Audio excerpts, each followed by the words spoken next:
Menjadi seorang TNI tentu adalah impian banyak orang. Kenapa tidak? TNI adalah perisai NKRI, Negara Kesatuan Republik Indonesia. Tentu bangga dong menjadi seorang TNI. Nah, bagaimana jika ada seorang petinggi TNI melakukan korupsi? Tentu ini di luar dari dugaan. Pencuri uang negara alias koruptor, korban-korban pikiran kotor. Kenapa di Indonesia koruptor masih banyak? Kalau kita mengambil hak rakyat yang disebut KKN atau korupsi itu, kembalikan semuanya kepada rakyat. Kalau kita membeli banda, itu duitnya duit rakyat, maka gunakan untuk rakyat, dari rakyat untuk rakyat. Bujur-bujur itu, butuh bujur-bujur itu bujur-bujur. Kembalikan hak orang. Karena kalau duit-duit nang ampun orang ini masih ada di rumah kita, kita meninggal dunia, nang disiksa adalah kita selama-lamanya. Nang nyaman, anak buah kita dikiranya ini warisan, padahal hak orang lain. Anda tahu nanti, dan dengar saya sekarang, KPK itu busuk di sidang. Anda lihat saja nanti, Anda nggak percaya. Saya bersumpah, KPK itu sidang busuk. Gitu. Karena yang berani ngomong, takut dikembang-kembangkan, dihubung-hubungkan. Busuk kok. Ini hukum besi sejarah. Begitu ada lembaga yang tidak bisa dikontrol, di semua di dalamnya busuk. Kita nggak berani bersikap seperti itu. Kenapa kita memperjuangkan demokrasi? Karena nggak mau ada segelintir orang yang tidak bisa diperiksa, yang tidak bisa dikontrol, lalu memperkaya sendiri diri sendiri dan keluarganya dan kolega-koleganya dan kroni-kroninya. Itu pengalaman sejarah kita. Di mana pun ada kekuatan yang menumpuk di situ. Yuk kita kupas singkat tuntas. Kepingin hidup kayak Raffi Ahmad, Brigjen TNI maling duit hingga 127 miliar. Tapi sebelum kita melanjutkan, seyokia pemirsa yang budiman, memberi dukungan channel kami dengan cara like dan subscribe-nya. Terima kasih banyak sebelumnya.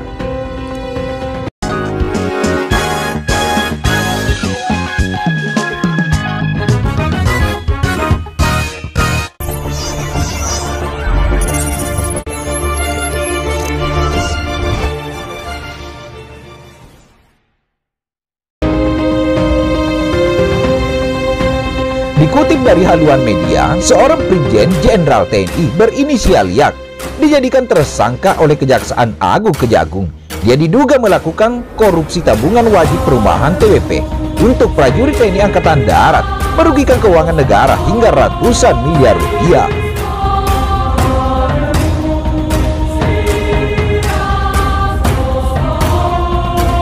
Kapuspenkum Kejagung Leonard Eben Asar mengatakan sejumlah uang yang dikorupsi sebanyak 127 miliar 736 juta.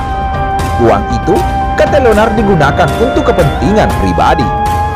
Tersangka menggunakan uang tersebut untuk kepentingan pribadinya, ujar Leonard dalam konferensi pers Kejagung Jumat tanggal 11 bulan 12 tahun 2021. Diketahui, Brigjen YAK menjabat selaku Direktur Keuangan TWP Angkatan Darat sejak Maret 2019, namun diduga korupsi yang dia lakukan jauh sebelum menjabat sebagai Direktur Keuangan. Tentu tak sendiri dong. Brigjen YAK diduga melakukan korupsi bersama dengan Direktur Utama PT Gria Sari Harta berinisial NPP. Ia pun sudah ditetapkan sebagai tersangka oleh Kejagung. Brigjen TNI YAK dan NPP diduga korupsi dalam kurung waktu tahun 2013 hingga tahun 2020. TWP Angkatan Darat sendiri bersumber dari dana prajurit TNI yang dipotong melalui sistem out debit. Diduga 127 miliar yang dikorupsi dialihkan ke rekening pribadi Brigjen YAK.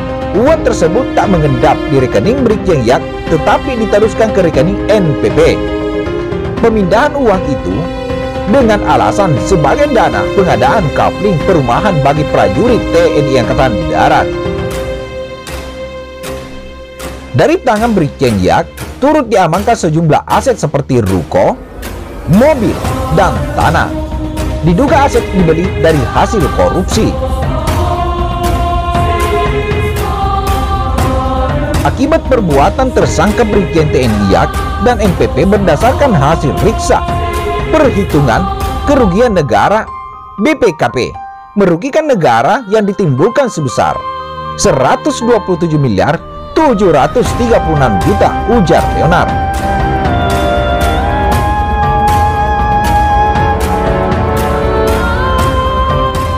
Atas perbuatan kedua, tersangka dijerat dengan pasal 2 ayat 1 atau pasal 3 atau pasal 8 atau pasal 18 Undang-Undang Tipikor JO pasal 55 ayat 1 ke 1 KUHP.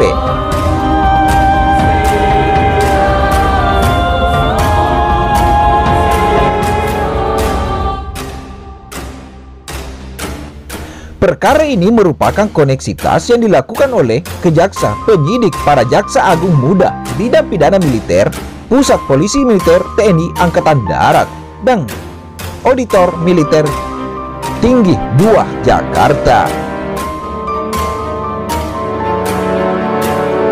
Nah, itulah tadi guys, mudah-mudahan apa yang kami informasikan dapat bermanfaat bagi semua. Kami dari Faktual News di YouTube pamit undur diri. Sukses dan sehat semuanya. Fisik boleh lemah, mental jangan kawan. Ya, kita boleh capek, boleh haus, boleh lapar. Itu manusiawi semua. Hanya mental yang bisa melawan itu. Jelaskan tidak? Ketika kamu ngantuk, lihat kanan kirimu, kenapa dia bisa nggak ngantuk? Ketika kamu melemas, lihat kanan kirimu, kenapa dia bisa nggak lemas? Kenapa dia bisa? Sebenarnya kamu bisa. Karena itu embel-embel yang di belakangmu, rangsel, helm itu hanya menghiasi aja, menghiasi kesengsaraan kamu. Sakit itu adalah ilusi, jelas? Sakit adalah ilusi. Sakit adalah ilusi. Sakit itu hanya di pikiran kamu. Tidak ada yang lebih, hanya sakit dan sesaat saja. Ketika kau finish, sudah dipasangkan baret, semua sakit, semua sedih, semua rasa dongkolmu sama pelatih itu, ya, sirna dengan seketika. Betul nggak?